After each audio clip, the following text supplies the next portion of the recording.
How to use credit card. First, understand the basics. A credit card lets you borrow money up to a certain limit. Each month, you'll receive a statement showing your balance and a minimum payment. Pay this minimum at the very least to avoid late fees, though paying the full balance is ideal to avoid interest charges. Start with small purchases you can afford to pay off each month. This helps build a good credit history without risking debt. Try to keep your credit utilization, the percentage of your credit limit you're using, under 30%, as high usage can lower your credit score. Make sure to take advantage of the interest-free grace period, which allows you to pay off purchases without interest if you pay your balance in full by the due date. Avoid only making the minimum payment, as this will lead to accumulating interest, which can add up quickly. Watch out for hidden fees.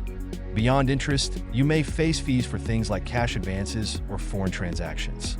Always read the fine print, especially for rewards cards that may have annual fees or specific requirements for earning points or cashback. Finally, build a habit of monitoring your spending. Regularly check your transactions for accuracy, set reminders for payment dates, and use only what you can comfortably repay.